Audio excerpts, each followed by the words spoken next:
പത്തനംതിട്ടയിൽ ലോറികളിലെ ബാറ്ററിയും ടയറുമടക്കം 2 ലക്ഷം രൂപയുടെ സാധനങ്ങൾ മോഷ്ടിച്ച 3 പേർ അറസ്റ്റിൽ. ചിറ്റാർ സ്വദേശികളായ വിവേക്, നസീം, നാസർ, ഹാഷിം എന്നിവരെയാണ് പോലീസ് അറസ്റ്റ് ചെയ്തത്. നാഷണൽ ഹൈവേ ജോലികളുടെ കരാർ എടുത്തിരുന്ന അക്വ ജിനോ ട്രേഡിംഗ് കമ്പനിയുടെ ലോറികളിൽ നിന്നാണ് ഇവർ മോഷണം നടത്തിയത്. അറസ്റ്റിലായ 3 പേരും ഇതേ കമ്പനിയിലെ തൊഴിലാളികളാണ്. വിവരങ്ങളുമായി സുജു ടി ബാബു കൂടി ചേരുന്നുണ്ട്. സുജു, എപ്പോഴാണ് ഈ മോഷണം നടന്നത്? ഇപ്പോൾ മോഷ്ടാക്കളെ പോലീസ് അറസ്റ്റ് ചെയ്തിരിക്കുകയാണല്ലേ?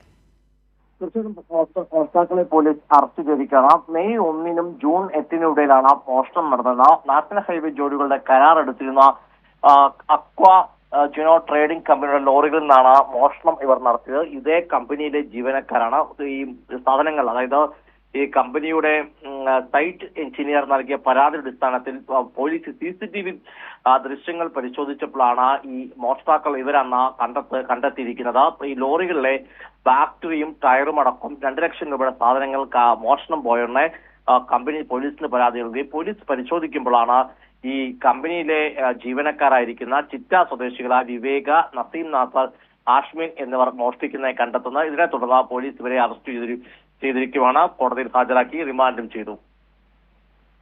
ശരി, സുജു ടി ബാബുവാണ് വിവരങ്ങൾ നൽകിയത്.